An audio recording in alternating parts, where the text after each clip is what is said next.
ফেসবুকে মেয়ে বন্ধু রাখা জায়েজ আছে কিনা। এরপরে প্রশ্ন হলো, ফরজ গোসলের সময় প্রথমে 3 বার করে হাত ধুয়ে কুলি করে নাকে পানি দিয়ে তারপর সমস্ত শরীরে পানি ঢেলে দিয়ে শেষে পা ধুয়ে নিলে ফরজ গোসল হবে কিনা। এরপরে প্রশ্ন হলো, বদনজর যে সত্য সংক্ষেপে যদি বলতেন। মা বাবার বদদোয়াও যে কবুল হয় তা যদি সংক্ষেপে বলতেন। জামাতে নামাজ আদায়ের সময় বায়ু ত্যাগ হলে বের হয়ে ওযু করার সুযোগ না থাকলে করণীয় কি। এরপরে প্রশ্ন হলো, শ্বশুর শাশুড়িকে বাবা মা বলা যাবে কিনা, কোরআন হাদিসের আলোকে জানতে চাই। কোন জামায় পশুর ছবি ব্যতীত প্রজাপতি বা পাখির ছবি থাকলে সালাত আদায় করা যাবে কিনা। খাওয়ার সময় বা আজানের সময় সালামের উত্তর দেওয়া জায়েজ আছে কিনা। স্বামীর দিকে বেশি তাকালে হায়াত কমে যায়, এটা কতটুকু সহিহ। নামাজে যাওয়ার আগে অনেকেই সিগারেট বিড়ি খেয়ে নামাজ আদায় করে, নামাজ আদায় হবে কিনা। এরপরে প্রশ্ন হলো, স্বামী স্ত্রী সহবাসের পর গোসল না করলে সংসারের অকল্যাণ হয়।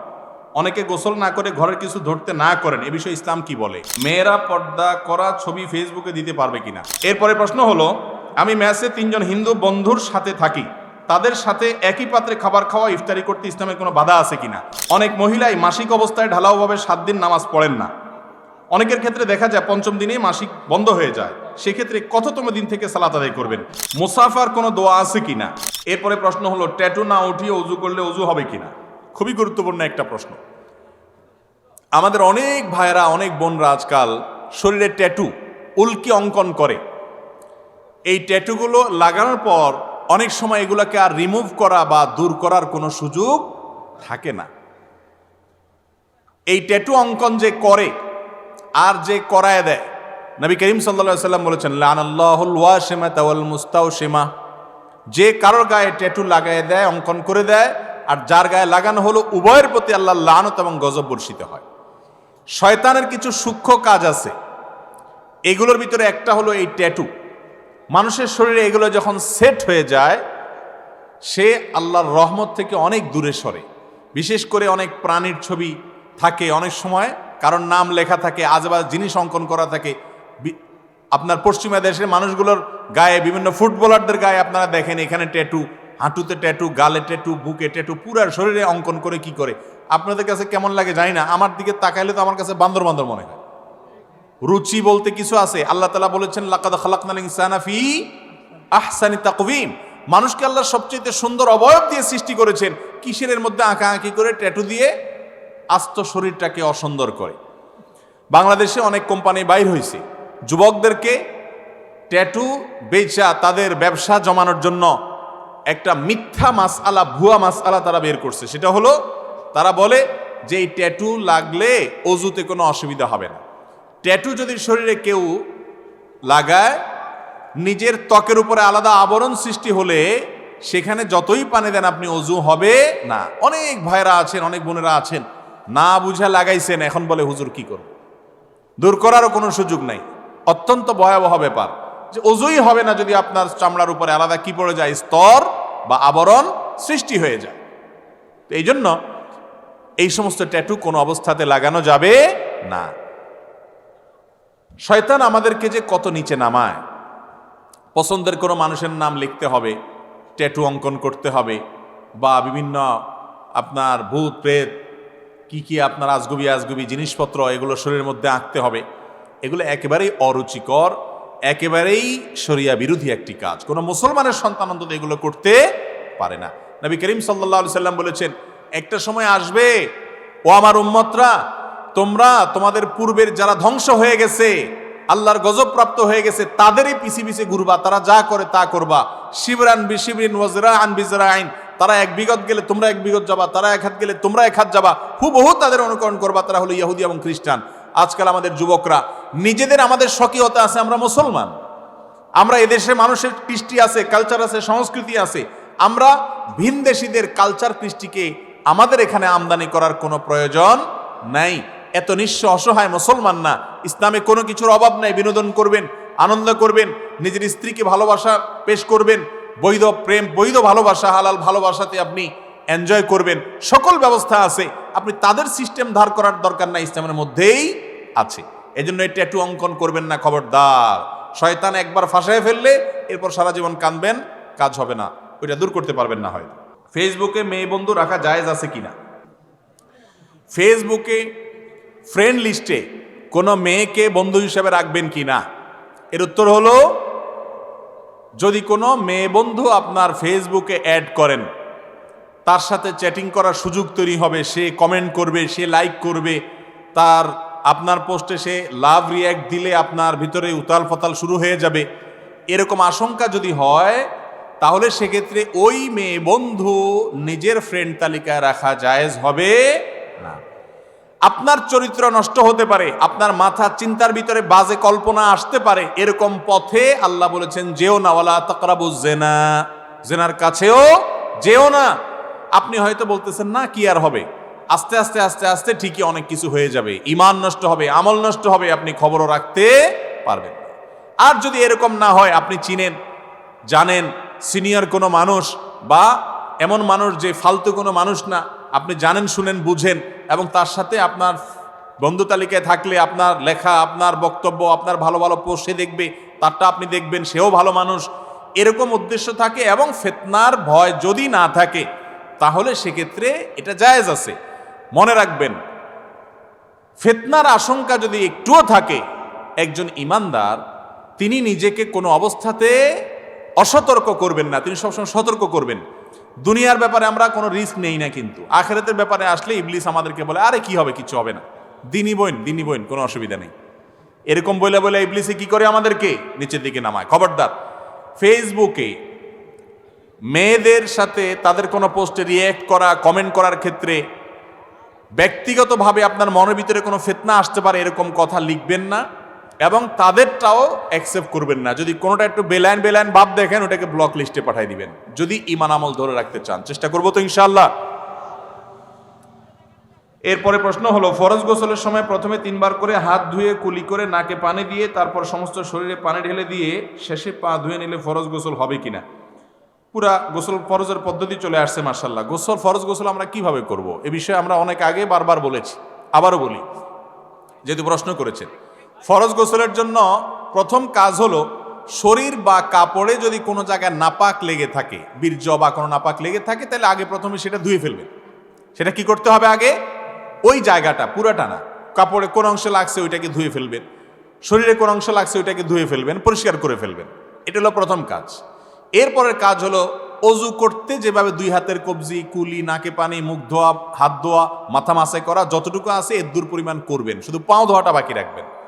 আর কুলির সময় সাধারণ অজুর কুলির চলবে না, কুলি করতে হবে গড়গড়া করে, ভালো করে, বুঝতে পারছেন? নাকে পানিও দিবেন ভালো করে। এরপরে আপনার শরীরে আপনি পানি ঢালেন, মাথায় কাঁধে পানি ঢালেন, 3 বার কমপক্ষে ঢালেন এবং ভালো করে ডলেন। বের হওয়ার সময় পাওটা ধুয়ে বের হয়ে যান। অজু প্লাস গোসল একসাথে হয়ে গেছে, প্যাকেজ। কথা কি বুঝাতে পারছি? অনেকে আছে গোসল শেষে আবার বিসমিল্লাহ পড়ে অজু ধরে, আছে না নাই? এটা ভুল কাজ। হ্যাঁ, গোসল করতে করতে আপনার বায়ু বের হয়েছে, আবার অজুটা ভেঙে গেছে, তাহলে ভিন্ন কথা। মাঝখানে, গোসলের মাঝখানে যদি, তাহলে আবার নতুন করে অজু করবেন। আর যদি এরকম কিছু না হয়, তাহলে অজুর সাথে গোসলের সাথে অজু অটোমেটিক হয়ে গেছে। এটা হলো সুন্নত তরিকার গোসল। ফরজ গোসলও এরকম, আর নফল গোসল, জুমার দিন গোসল করা সুন্নত, সেই গোসল আপনি করতে গেছেন, এখন তো শরীর নাপাক লাগে নাই, তাহলে তো আর নাপাক ধোয়ার ব্যাপার নাই।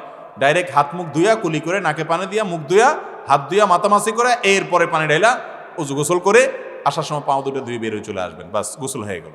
বুঝাতে পারছি? এরপরে প্রশ্ন হলো, বদনজর যে সত্য, সংক্ষেপে যদি বলতেন। বদনজর, চোখ লাগা, এগুলো কি সত্য না মিথ্যা? এগুলা ভুয়া না এর কোনো ভিত্তি আছে? আপনারা কি মনে করেন? ভুয়া। স্টেজ থেকে অনেকে বলেছেন, আপনারাও বলছেন, কিন্তু আওয়াজ এত আসতে কেন? কেউ কারোর দিকে বদনজর এ তাকাইলে তার ক্ষতি হয়, হ্যাঁ, এই বদনজর বা নজর লাগা, চোখ লাগা যেটাকে আমরা বলি, এটা কি ভুয়া না এর কোনো ভিত্তি আছে? নারায়ে তাকবীর, সব ভুয়ার পক্ষে। আপনাদের উত্তরটা ভুয়া। বরং সঠিক হলো যে বদনজর সত্য, বদনজর সত্য। মজা করছি, আপনারা আবার রাগ করেন না যে আমাদের উত্তরে ভুয়া বলছে কেউ, তাহলে জিজ্ঞেস করছে ভাই। বদনজর এই ব্যাপারে নবী করিম সাল্লাল্লাহু আলাইহি ওয়াসাল্লামের হাদিসে আসছে, আল আইনু হাক্কুন, চোখ দিয়ে মানুষ অনেক সময় কিছু দেখা রাক্ষসের মতো তাকায় থাকে, চায়া থাকে, মনে গিলে ফেলাবে এমন একটা ভাব। এরকম রাক্ষসে ভাব নিয়ে, ওরে বাবারে কেমনে এত সুন্দর হয়, আরে বাবারে কেভাবে এত ভালো হলো, এই যে রাক্ষসে ভাব নিয়ে দেখে, এটাকে নজরে হাসেদ বলা হয়, হিংসুকের নজর। মানে এটা কেন এত সুন্দর হলো, কিভাবে হলো, সে বরং এটাতে আশ্চর্য হয়ে ওইটার ক্ষতি চায়, অকল্যাণ চায়। এর মাধ্যমে ওই বস্তু বা ব্যক্তি ক্ষতিগ্রস্ত হতে পারে। এটা হাদিসে বলতেছে, নবী করিম সাল্লাল্লাহু আলাইহি ওয়াসাল্লামের ভাষ্য হলো আল আইনু হাক্কুন, চোখ দিয়ে এভাবে দেখে বদনজর দিয়ে কারোর বা কোনো ব্যক্তি বা বস্তুর ক্ষতি করার অপশন আছে। এটা ব্যক্তির হাতে না, তার নজর রাক্ষসে হলে অনেকের নজর আছে হিংসুক নজর দিয়ে যদি তাকায়, কেন তার এরকম হইলো, এত সুন্দর তার ক্ষেতটা হইলো, হ্যাঁ এত সুন্দর তার ছেলেটা হইলো, এরকম রাক্ষসে ভাব দিয়ে নজর দিলে ওই ব্যক্তি বা বস্তু ক্ষতিগ্রস্ত হতে পারে। এটা হাদিস দ্বারা সুসাব্যস্ত প্রমাণিত জিনিস, এটা ভুয়া না। আজকের বিজ্ঞান বলবে যে না না এগুলার ভুয়া, ভিত্তিহীন, কিন্তু ইমানদার নবী করিম সাল্লাল্লাহু আলাইহি সাল্লামের কথা বিশ্বাস করবে। বিজ্ঞান আজকে যেটাকে ভিত্তিহীন বলতেছে, হয়তো বা 20 বছর পরে কোনো গবেষক আবিষ্কার করে ফেলবে হ্যাঁ এর অস্তিত্ব খুঁজে পাওয়া গেছে। আমরা এর আগে বহু জিনিস দেখছি বিজ্ঞান একসময় অস্বীকার করছে, পরে এসে ঠিকই স্বীকার করছে। কিন্তু মুহাম্মদ রাসূলুল্লাহ সাল্লাল্লাহু আলাইহি সাল্লাম যেটা বলেছেন সেটা কখনো ভিত্তিহীন হতে পারে না। এই জন্য বদনজরের বিষয়টি সত্য। এখন কথা হলো, তাহলে আমরা কি করব? চোখে কি আমরা সব টেপ দিয়ে রাখবো যদি বদনজর হয়ে যায়? উত্তর হলো, কোনো বস্তু, কোনো ব্যক্তি, একজনের ছোট শিশু আনছে, আপনি দেখে বলতেছেন এত সুন্দর, এটা দেখে আপনার কাছে খুব অবাক লেগেছে, আপনি খুব আশ্চর্য হয়েছেন, সাথে সাথে আপনি যদি তাবারাকাল্লাহ পড়েন, মাশাআল্লাহ বলেন, মাশাআল্লাহ তাবারাকাল্লাহ বলেন, ইনশাআল্লাহ এই নজরে তার কোনো ক্ষতি হবে না, হাদিসে আসছে। আর যদি মনে হয় কারোর নজর লাগছে, এটা আমি আমার কথা বলতে পারি ব্যক্তিগতভাবে, আমার জীবনে আমি দেখেছি বদনজর কিভাবে লাগে। একজন মানুষ, সে একটা মন্তব্য করছে এবং তার নজর লাগছে, সে খুব আশ্চর্য হয়ে তাকাইছে, রাক্ষসের মতো তাকাইছে, এরকম মনে হয়েছে, ঠিকই পরবর্তীতে ক্ষতিগ্রস্ত হয়েছে। বাচ্চাদের ব্যাপারে এটা একটু বেশি হয়, অন্যদের ব্যাপারেও হয়।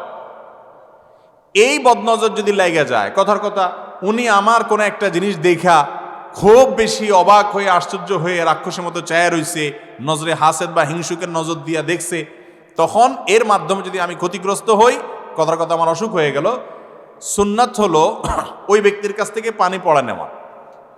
সে পানি পড়া নেওয়া মানে হলো তার শরীর ধোয়া পানি, সেটা হাত ধোয়া পানি হতে পারে, মুখ ধোয়া পানি হতে পারে, কোনো একটা পানিতে সে আঙ্গুল চুবাই দিতে পারে। যদি সেই সুযোগ না থাকে, আবার পানি নিতে গেলে মাইর দিবে যে তুমি আমার কাছে পানি নিতে আইছো কেন, আমি কি দোষ করছি?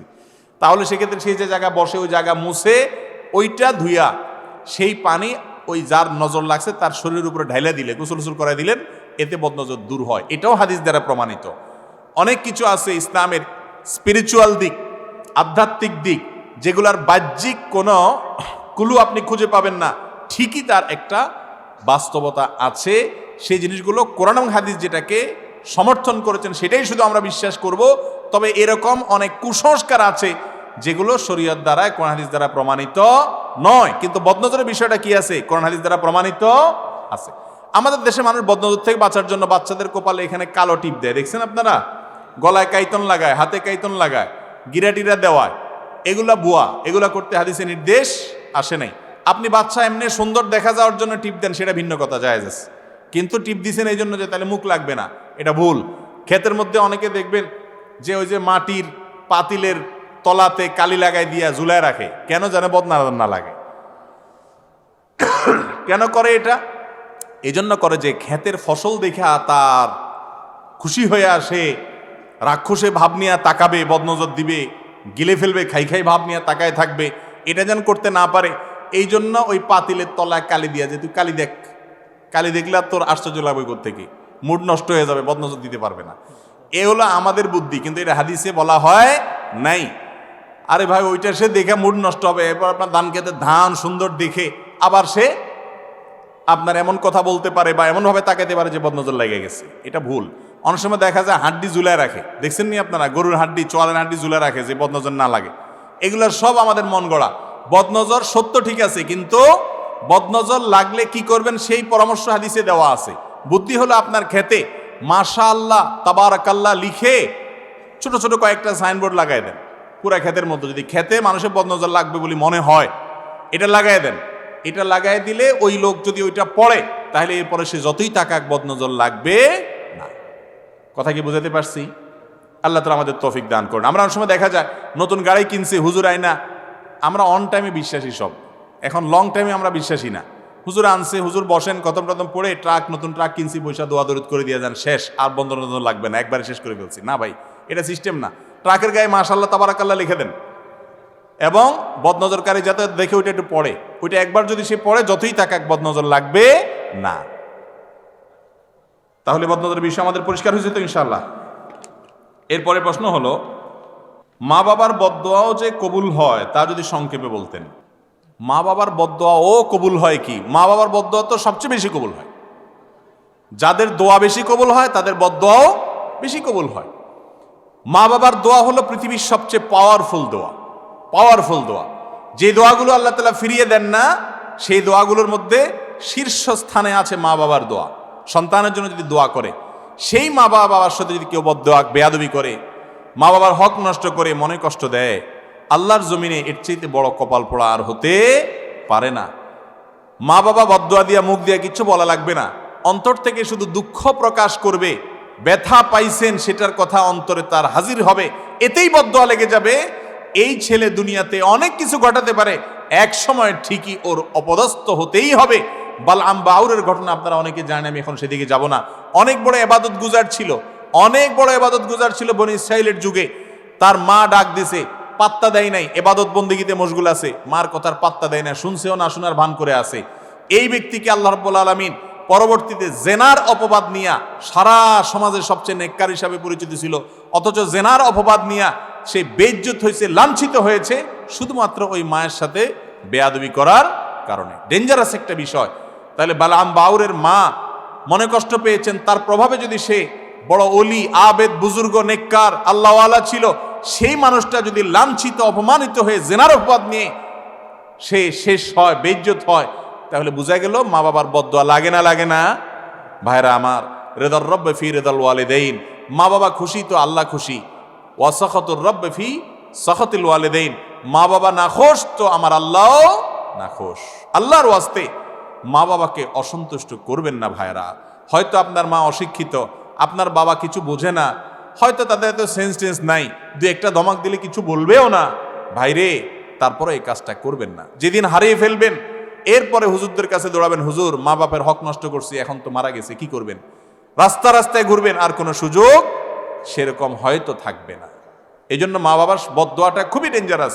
আল্লাহ বলেছেন, ফালা তাকুল্লাহুমা উফফি ওয়ালা তানহারহুমা ইম্মা ইয়াবলুগান্নাকাল কিবারা ইনদাকা আহাদুহুমা আও কিলাহুমা। তোমার মা বাবার উভয় অথবা যে কোনো একজন যদি বৃদ্ধ বয়সে যায়, বৃদ্ধ বয়সে গেলে তাদেরকে ধমক দিয়ে কথা বলিও না। আল্লাহ বৃদ্ধ বয়সের কথা কেন বলছেন? কারণ জোয়ান বয়সে মা বাপের সাথে ধমক দিয়ে কথা বললে তো মা বাপ নিজেই কান মেলে সাইজ করে দিব, এটা আল্লাহ জানে। বুড়া হয়ে গেছে, বেচারা ইনকাম না, রুজি নেই, আপনার রুজির উপরে সে নির্ভরশীল, এই জন্য কিছু বলতেও পারে না। আর বয়স হয়ে গেলে অনেক উল্টাপাল্টা কথা বলে, মাথা বুদ্ধি পুরাপুরি কাজ করে না, এগুলা দেখেও সহ্য করতে হবে।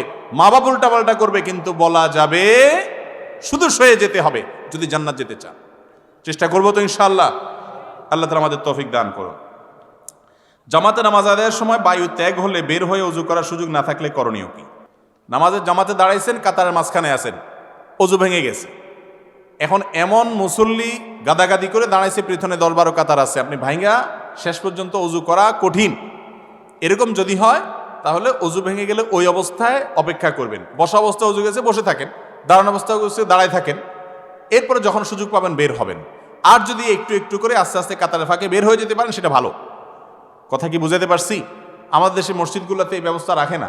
আরব দেশগুলোতে বেশিরভাগ মসজিদের চারপাশে 2 ফিট 3 ফিট করে জায়গা খালি রাখে, যাতে করে কারোর ওযু ছুটে গেলে সে সবাই সামনে দিয়ে, নামাজি ব্যক্তি জামাতের সাথে নামাজ পড়লে ইমাম সাহেবের সামনে সূত্রা থাকলে অন্য মুসল্লিদের সামনে ওযু ভেঙে গেলে সামনে দিয়ে গেলে অসুবিধা হবে না। কিন্তু যদি 10 কাতারের সব মুসল্লির নামাজের মনোযোগ নষ্ট করেন আপনি, সেটা তো আরেক মুসিবত।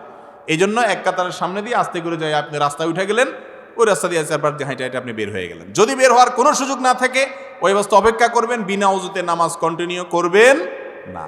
মুশকিল হলো ওই অবস্থা যদি দাঁড়ায় থাকে, সবাই বলবে ব্যাপার কি, দাঁড়ায় রয়েছে কেন? সবাই বুঝে যাবে যে এর বায়ু আসছে, তাহলে আপনি শরম পাইবেন। সেজন্য আপনি সবার সাথে সাথে তাল মিলাবেন না। শরম পাইছি সেজন্য আমি নাফরমানি করবো, গুনার কাজ করবেন, সুযোগ নেই। দাঁড়ায় থাকবেন, যে যা মনে করে করো, কিচ্ছু আসা যায় না। এরপর আপনি ওযু করবেন। যদি বাইর হওয়ার সুযোগ না থাকে, বিনা ওযুতে সিজদা দেওয়া নামাজ পড়া জায়েজ নাই। এরপরে প্রশ্ন হলো, শ্বশুর শাশুড়িকে বাবা মা বলা যাবে কিনা, কোরআন হাদিসের আলোকে জানতে চাই। শ্বশুর শাশুড়িকে বাবা মা বলা যাবে, কোনো অসুবিধা নেই, কারণ এটা আসল অর্থে বাবা মা বলা হয় না। আসল অর্থে বাবা মা বলা হয় না কেমনি বুঝলেন? আপনার কাছে একটা কাগজ দেওয়া হয়েছে, ফর্ম দেওয়া হয়েছে, তোমার নাম লেখো, আপনি লিখছেন, বাবার নাম লেখো, সেখানে কি কেউ শ্বশুরের নাম লেখে? কথা বলেন। মায়ের নামের ঘরে কেউ শাশুড়ির নাম লেখে? লেখে না। তাহলে বোঝা গেল সে তার অরিজিনাল বাবা মা ওনাদেরকে বলতেছেন না, যেটা বলতেছে এটা সম্মান সূচক, মানে আমার বাবার মতো, আমার মায়ের মতো। নবী করিম সাল্লাল্লাহু আলাইহি ওয়াসাল্লাম বলেছেন, ইন্নী লাকুম বিমানজিলাতিল ওয়ালিদ, হে উম্মত, আমি তোমাদের জন্য বাপের মতো। বাপ যেরকম সন্তানদের সবকিছু শিখায়, আমি তোমাদেরকে সবকিছু শিখাই। তাহলে বোঝা গেল যে এই অর্থে, রূপক অর্থে বাপ ডাকা যাবে, কোনো অসুবিধা নাই। শ্বশুরকে আব্বা বা শাশুড়িকে আম্মা বললে সেটা আসল এবং জন্মদাতা গর্ভধারণকারিণী এবং জন্মদাতা বাবার সেই উদ্দেশ্যে মিন করে বলা হয়নি। কেউ জিজ্ঞেস করে, ভাই আপনার বাপের নাম কি? শ্বশুরের নাম কেউ বলবে না। বলবে? যদি কেউ শ্বশুরের নাম বলে তাহলে তো সেই ব্যাকল, ঠিকই তার জন্য গুনাহ হবে শ্বশুরের বাপ ডাকা। আর যদি এটা রূপক অর্থে শুধু সম্মানসূচক বলে, কোনো অসুবিধা নাই। আল্লাহ বলেছেন, উদউহুম লিআবাইহিম ওয়া আকসাতু ইনদাল্লাহ, তোমরা তোমাদের বাপের সাথে পরিচিত হবা, ওইটাই আল্লাহর কাছে অধিক ন্যায়সঙ্গত। এরপরে প্রশ্ন হলো, কোনো জামায় পশুর ছবি ব্যতীত প্রজাপতি বা পাখির ছবি থাকলে সালাত আদায় করা যাবে কিনা? আজকাল শয়তান এমন সিস্টেম করেছে যে টি শার্ট কিনবেন, পিঠে কোনো পশু বা প্রাণীর ছবি আছে, হোক সেটা প্রজাপতি, এটা একটা প্রাণী, ছবি আছে, অথবা বুকে আছে। অনেক সময় অনেক খেলোয়াড়দের ছবি নেওয়া টি শার্ট, ছবি থাকা টি শার্ট, এগুলো পরে আমাদের অনেক ভাইরা নামাজ পড়েন। তো নামাজের মধ্যে এরকম পোশাক ব্যবহার করা মাকরুহ, গুনাহ হবে। যদিও নামাজ হয়ে যাবে, কিন্তু নামাজটা ত্রুটি থেকে গেল। কি থেকে গেল? ত্রুটি। এই নামাজ জন্য হিসাব দিতে হবে কিয়ামতের দিন। এই জন্য ছবি আলা, সেটা মানুষ হোক, প্রাণী হোক, প্রজাপতি হোক, যদি ক্লিয়ার পরিষ্কার বোঝা যায়, কিছু যদি অস্পষ্ট হয় না, ছবির এমন কিছু বোঝা, শুধু শেপটা বোঝা যায়, চোখ মুখ কান নাই, তাহলে সেটা থাকলে অসুবিধা নেই। কিন্তু ক্লিয়ার একেবারে যদি কোনো প্রাণীর ছবি থাকে, সেই পোশাক নিয়ে নামাজ পড়লে নামাজ মাকরুহ হয়।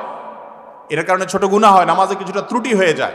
এই জন্য চেষ্টা করতে হবে ফ্রেশ কোনো কাপড় চোপড়, অন্তত প্রাণীর ছবি না থাকুক, অন্য কিছু থাকুক, অসুবিধা নেই। কথা কি বুঝাতে পারছি? যদি কেউ নামাজের সময় হয়ে গেছে, এমন কোনো টি শার্ট বা জামা গায়ে আছে যে ছবি আলা ছাড়া এখন নাই, এখন জামা পাবো কোথায়? বাসায় দূরে যাওয়ার ব্যবস্থা নেই, তাহলে কি করবেন? ওই জামা উল্টে পরবেন, যাতে করে ছবিটা ভিতরে চলে যায়। কথা কি বুঝাতে পারছি? কিন্তু আবার ছবি আছে আদিকে বাসায় দূরে, উল্টাইলে আবার মানুষ আমাদের বলবে যে মাথাটা নষ্ট হয়েছে, এই ভয় যদি থাকে, তাহলে ওই ছবিওয়ালা জামা নিয়েই দরকার হলে পড়বেন, তারপর নামাজ ত্যাগ করা যাবে না। তবে উল্টানোর সৎসাহস থাকা উচিত। এরপরের প্রশ্ন হলো, খাওয়ার সময় বা আজানের সময় সালামের উত্তর দেওয়া জায়েজ আছে কিনা? খাওয়ার সময় সালাম দেওয়া বা সালামের উত্তর দেওয়াতে অসুবিধা নেই, এতটুকুতে কোনো অসুবিধা নাই। আপনি খাওয়ার ফাঁকে ওয়ালাইকুম আসসালাম বলে দিলেন, কোনো অসুবিধা নেই। আমাদের দেশে অনেকে বলে খাওয়া আর নামাজ পড়া সমান। শুনছেন আপনারা এই কথা? বলে যে খাওয়া আর কিসে সমান? নামাজ পড়া সমান। সুবহানাল্লাহ। এটা আমাদের বানানো জাল হাদিস। কোরআন হাদিসে কোথাও খাওয়ারে নামাজ পড়ার সাথে তুলনা করা হয় না। খাওয়া আর নামাজ পড়া যদি সমান হয়, তাহলে খাইতে খাইতে দাঁড়াইতে হবে, খাইতে রুকু করতে হবে, খাইতে খাইতে সেজদে যাইতে হবে নামাজের মতো করে। আবার নামাজ জন্য যেরকম উজু করছেন, খাওয়ার জন্য উজু করতে হবে, যদি খাওয়ার নামাজ পড়া সমান হয়। এটা তাহলে বোঝা গেল ভুয়া জিনিস, ভিত্তিহীন জিনিস। খাওয়ার মধ্যে দরকারি এক দুইটা কথা বলা যাবে, একদম খাইতে খাইতে সারাক্ষণ বক বক বক বক করতে থাকে, সেটা আবার উচিত না, খাওয়ার আদবের খেলাফ। একটু সালাম দিলে বা সালামের জবাব দিলেন, তাতে অসুবিধা নাই। তবে বাহির থেকে কেউ আসলে যিনি খাচ্ছেন তাকে সালাম দেওয়ার আগে হিসাব করবেন। বেচারা যদি গাবুস গুবুস খাইতেছে, দেখেন অনেক ক্ষুধার্ত, সালাম দিলে এই মুহূর্তে গলা ডলা বাঁধতে পারে বেচারা উত্তর দিতে গিয়ে, তাহলে সালাম দিবেন না, এই টাইমে অপেক্ষা করবেন। কেউ দিয়ে দিয়েছে, আপনি খাচ্ছেন, ফাঁক দিয়ে জবাব দিচ্ছেন, কোনো অসুবিধা নাই। আজানের সময় সালাম দেয়া নেওয়া করা যাবে কিনা? উত্তর হলো, আজান যখন আমরা শুনবো তখন আজানের জবাব দিব, ওই সময় সালাম না, আজানের জবাব দিতে হবে। এখন কেউ আপনার সাথে দেখা করতে আসছে, আজান চলতেছে, তিনিও সালামের জবাব দিবেন, যার কাছে দেখা করতে আসছে তিনিও সালামের জবাব দিবেন, আজানের জবাব দিবেন। আজান শেষ, জবাব দেওয়া শেষ, এবার আসসালামু আলাইকুম, ওয়ালাইকুম আসসালাম বলবেন। কথা কি বুঝাতে পারছি? কিন্তু কেউ একজন আজানের মধ্যে এসে আসসালামু আলাইকুম বলে দিছে, আপনি কি করবেন? ওই আজানের জবের ফাঁকে ফাঁকে উত্তর দিয়ে দিতে পারেন, কোনো অসুবিধা নেই। মুয়াজ্জিন একটা বলতেছে, ওই ফাঁকে ওয়ালাইকুম আসসালাম বলতে কত সময় লাগবে, কটা সেকেন্ড লাগবে বলে ফেলবেন। আর যদি সে অপেক্ষা করে বসে আছে আপনার কাছে, তাহলে আজানের জবাব শেষ করে এবার ওয়ালাইকুম আসসালাম বলেন। কথা কি বুঝাতে পারছি? এরপরে প্রশ্ন হলো, স্বামীর দিকে বেশি তাকালে হায়াত কমে যায়, এটা কতটুকু সহি? লা হাওলা ওয়ালা কুওয়াতা ইল্লা বিল্লাহিল আলিয়্যিল আযীম। স্বামীর দিকে তাকাইলে যদি হায়াত কমে যায়, তাহলে কার দিকে তাকাবে বেচারি? এটা কোনো কথা হলো? হ্যাঁ, উল্টা না হওয়া দরকার ছিল, যে স্বামীর দিকে তাকাইলে হায়াত বাড়ে, এটা না হওয়া দরকার ছিল। যদিও এই দুইটার কোনোটাই হাদিসে বলা হয় নাই। স্বামীর দিকে মহব্বতে ভালোবাসার দৃষ্টিতে তাকালে তো সওয়াব হবে ইনশাআল্লাহ, হায়াত কমবে কেন? একেবারেই ভুয়া ভিত্তিহীন কথা। কোত্থেকে এই সমস্ত আজগবি মাসআলা আমাদের দেশে গ্রামাঞ্চলে এখনো প্রচলিত আছে, এখনো মানুষ সচেতন হয় নাই। স্বামীর দিকে তাকাইলে, মহব্বতের সাথে তাকাইলে সওয়াব হবে ইনশাআল্লাহ। আবার স্বামীও তার স্ত্রীর দিকে মহব্বত এবং স্নেহের পরশে তাকালে সেটাও তার জন্য সওয়াব হবে ইনশাআল্লাহ। আল্লাহ বলেছেন ওয়াশিরুহুন্না বিল মা'রুফ, সুন্দরভাবে জীবনযাপন করতে হবে, তাদের সাথে ভালোবাসা বিনিময় থাকতে হবে। স্বামী স্ত্রী যত সুসম্পর্ক থাকবে, যত মিল মহব্বত থাকবে, তারা এই ক্ষেত্রে অনেক বেশি মুত্তাকি এবং আল্লাহ তাআলার প্রিয় মানুষ হতে পারবে। আর স্বামী স্ত্রী সারাদিন ঝগড়া লাগে, কথায় কথা শুধু তালাকের কথা বলে, বই বাপের বাড়ি চলে যাওয়া ধমক দেয়, স্বামী তালাকের ধমক দেয়, দুইটাই অমানুষ এবং ছোট লোক। যারা ভুল ত্রুটি হবেই, একসাথে থাকতে গেলে স্বামী স্ত্রী অনেক উল্টাপাল্টা হবে, তারপরেও যদি মিলেমিশে থাকে। স্বামীর একটা দোষ দেখছি, আমার স্বামীর অনেক গুণ আছে মাশাআল্লাহ, যেগুলো অন্যের মধ্যে নাই। স্ত্রীর একটা দোষ দেখছি, মনে করতে হবে আমার স্ত্রীর একটা দোষ পাইছি, থাকবে ইনশাআল্লাহ। এই স্বামী স্ত্রী মুত্তাকিদের মধ্যে শামিল হবে যদি অন্যান্য দিকগুলো তাদের ঠিক থাকে। এই জন্য আমাদের স্বামী স্ত্রী একে অন্যের দিকে দেখলে, আশ্চর্য কথা, স্বামী যদি স্ত্রী যদি স্বামীর দিকে তাকালে হায়াত কমে যাবে, চাই কোন দিকে তাকায় থাকবে? এটা কোনো কথা? যার সাথে বসবাস, উঠা বসা সারাদিন, সে বুঝে নিচের দিকে তাকায় থাকবে। আল্লাহ তাআলা আমাদেরকে মাফ করুক এই সমস্ত কুসংস্কার থেকে। এরপরে প্রশ্ন হলো, নামাজে যাওয়ার আগে অনেকেই সিগারেট বিড়ি খেয়ে নামাজ আদায় করে, নামাজ আদায় হবে কিনা? নামাজের আগে সিগারেট বা বিড়ি খাইয়া যদি কেউ নামাজ পড়ে, নামাজ তো হয়ে যাবে, কিন্তু ত্রুটিযুক্ত নামাজ হলো। আর বিশেষ করে জামাতে যদি নামাজ পড়েন, এমনকি একা পড়লেও বিড়ি সিগারেট খাইছেন, এবার মুখটারে সুন্দর করে পরিষ্কার করেন, দুর্গন্ধ দূর করেন। কারণ নবী করিম সাল্লাল্লাহু আলাইহি ওয়াসাল্লাম বলেছেন, তাতাআজ্জাল মালাইকাতু বিমা ইয়াতাআজ্জা বিহি বানু আদম। মানুষ যেটা দিয়ে কষ্ট পায়, ফেরেশতারাও সেটা দিয়ে কষ্ট পায়। দুর্গন্ধে মানুষের কষ্ট হয়, ফেরেশতাদেরও কষ্ট হয়। ফেরেশতারা যদি কেউ এরকম মুখে দুর্গন্ধ নিয়ে মসজিদে যায়, তাদের জন্য বদদোয়া করে। এই জন্য বিড়ি খাইছেন, সিগারেট খাইছেন, এক অন্যায় করছেন, এখন নামাজ না পড়লে তো ডবল অন্যায় হবে। অতএব এক অন্যায় করছেন, ওটার জন্য মাপ চেয়ে মুখটুক ধুয়ে দুর্গন্ধ দূর করে তারপরে এবার মসজিদে যান। কথা কি বুঝাতে পারছি? কিন্তু বিড়ি সিগারেট খাইলে যে নামাজ হবে না, এমন কোনো কথা নাই। হ্যাঁ, মাদকের ব্যাপারে বলা আছে, কেউ যদি মাদক আসক্ত হয় এবং নেশা হয়, তাহলে তার 40 দিনের ইবাদত কবুল হবে না। বিড়ি সিগারেট এটা খাইলে তো নেশা তৈরি হয় না, এই জন্য হাদিস এখানে কার্যকর হবে না, ইবাদত কবুল হবে না এমন কথা নাই। কিন্তু মুখ পরিষ্কার করে কি করতে হবে? মসজিদে যেতে হবে। এরপরে প্রশ্ন হলো, স্বামী স্ত্রী সহবাসের পর গোসল না করলে সংসারের অকল্যাণ হয়। অনেকে গোসল না করে ঘরের কিছু ধরতে না করেন, এ বিষয়ে ইসলাম কি বলে? সন্দেহ নাই যে গোসল ফরজ হলে দেরি না করে দ্রুত, যত অল্প সময় সম্ভব গোসল করে ফেলা উচিত। কারণ গোসল যখন মানুষের ফরজ হয়, ওই সময়ে সে নানা কারণে আল্লাহর রহমত থেকে দূরে থাকে, নাপাক শরীর আছে। তো এই জন্য দ্রুততার সাথে যত অল্প সময় সম্ভব নাপাক দূর করে ফেলা উচিত। যদি কোনো কারণে অপেক্ষা করতে হয়, মাঝরাতে গোসল ফরজ হয়েছে, ভোর রাতে গোসল করবেন, নামাজের আগে আগে, পরবর্তী নামাজের আগে যদি করেন অসুবিধা নাই, হয়ে যাবে। কিন্তু এই ক্ষেত্রে সুন্নাত হলো অজু করে নেওয়া। শুইবেন তাহলে অজু করে নেন, অন্য কাজ করবেন, গোসলটা একটু পরে করবেন, 2 ঘন্টা পরে করবেন, তাহলে আগে অজু করে নেন, তারপর অন্য কাজ করেন, কোনো অসুবিধা নাই। এক্ষেত্রে আপনার গোসল না করে কিছু ধরতে দেয় না। মহিলাদের ব্যাপারে এই ফতোয়াটা বেশি, তাই না? পুরুষ বেটা শুয়া নাক টানতেছে 11টা পর্যন্ত, কেউ কিছু বলে না। ওই বেচারি কিছু ধরতে গেলে এই বেয়াদব খবিস গোসল কর, গোসল না করলে সব অকল্যাণ হবে। ওই বেটা যে খবিস যে শুয়া রয়েছে, সেটার উপরে কোনো মাথা ব্যথা নাই। আমার দেশে যত ভুল ভাল ফতোয়াবাজি সব মহিলাদের উপরে চড়ে, সব মহিলাদের উপরে। বাপের সম্পত্তি ছেলে নিলে কোনো অসুবিধা নাই, বরকত হবে। মেয়ে নিলে বলে বাপ দাদার সম্পত্তি মেয়েরা নিলে এটা সয় না, সয় না। কি মশলা বানাইছে দেখছেন? মহিলাদের সয় না, ওনার সয়। খাওয়ার জন্য একটা মশলা বানানিছে, আর আত্মসাত্য করবে, বন্ধে দিবে না। তো আইডিয়া বাইর করছি কি, নিলে সয় না। একই বাপের সম্পদ তুমি নিয়ে লাখপতি কোটিপতি হইতে পারবা মাশাআল্লাহ, ওই বেটি নিলে তার সইব না, তোমার সইছে কেমনে? এগুলা সব মহিলাদের বিরুদ্ধে আমাদের সমাজে প্রচলিত মিথ্যা ফতোয়া। এগুলোর সাথে কোরআন হাদিসের কোনো সম্পর্ক নাই। অতএব গোসল ফরজ হলে স্বামী হোক স্ত্রী হোক উভয়ে তাড়াতাড়ি গোসল করবে, দেরি করে করতে হলে অজু করে নিবে। আর যদি অজু নাও করে তাতে বড় কোনো গুনাহ হবে না, কিন্তু উত্তম না, সুন্নার খেলাফ হলো। এর জন্য নারী পুরুষ সবার জন্য সমান। মহিলা হাত ধুতে পারবে না, রান্নাবাড়া করতে পারবে না, বাচ্চারা দুধ দিতে পারবে না, আর পুরুষ সব করতে পারবে। এটা ভুল মাসআলা, সবার জন্যই একই মাসআলা। মেয়েরা পর্দা করা ছবি ফেসবুকে দিতে পারবে কিনা? পর্দা করা ছবি যদি হয়, একদম সত্যিকারের পর্দা যদি হয়, নাক মুখ সব বন্ধ, তাহলে এটা ছবি ফেসবুকে দিলেই কিনা দিলেই কি, এটা দেওয়ার কি যুক্তি? এটা দেওয়ার কোনো যুক্তি আছে? মেকআপ টেকআপ সব বন্ধ করে যদি দেয়, তো এখন এটা দেওয়ার কি যুক্তি থাকতে পারে? এটা দেওয়া উচিত না। ফেসবুক তো এখনো বাধ্যতামূলক করে নাই, করছে যে তোমরা ফেসবুকে প্রোফাইল পিকচারে ছবি দিতে হবে, না হলে তোমার অরিজিনাল ছবি না দিলে তোমার আইডি থাকবে না, এরকম তো বাধ্যতামূলক করে না। বাধ্যতামূলক করলে দরকার আইডি চালাবে না। তাই বলে একজন মুসলিম নারী তার চেহারা, তার সৌন্দর্যকে অন্যদের সামনে প্রকাশ করবে, তারা দেখে তাকে নিয়ে বাজে চিন্তা করবে, এইটা কোনো মুসলিম সম্ভ্রান্ত নারীর দ্বারা সম্ভব হবে না। যাদেরকে নিয়ে অন্যরা বাজে চিন্তা করলে তাদের কিছু আসে যায় না। নিজের ইজ্জতের ব্যাপারে যারা এতটুকু আত্মসম্মান বোধ নাই, এই ব্যক্তির কথা ভিন্ন। অতএব মহিলারা বিভিন্ন ফুল বা অন্য কোনো কিছু দিয়ে রাখতে পারে। আর যদি আপাদমস্তক পরিপূর্ণ ঢাকা ছবি দেয়, যে ছবি থেকে তার শরীরের কোনো অঙ্গ প্রত্যঙ্গ বোঝা না যায়, তাহলে সেক্ষেত্রে গুনাহ হবে না। কিন্তু প্রয়োজন ছাড়া এটা না দিয়ে অন্য কিছু দিয়ে প্রোফাইল পিকচার চালানো যায়। আর যদি ফেসবুকে গেলে ফিতনায় পতিত হওয়ার আশঙ্কা থাকে, তাহলে নারী হোক পুরুষ হোক, সবাই নিজেকে ফিতনা থেকে মুক্ত রাখাটা জরুরি। আপনি নিজেকে কতটা কন্ট্রোল করতে পারবেন সেটা আগে নিশ্চিত হবেন, তারপরে ওই জগতে ঢুকবেন।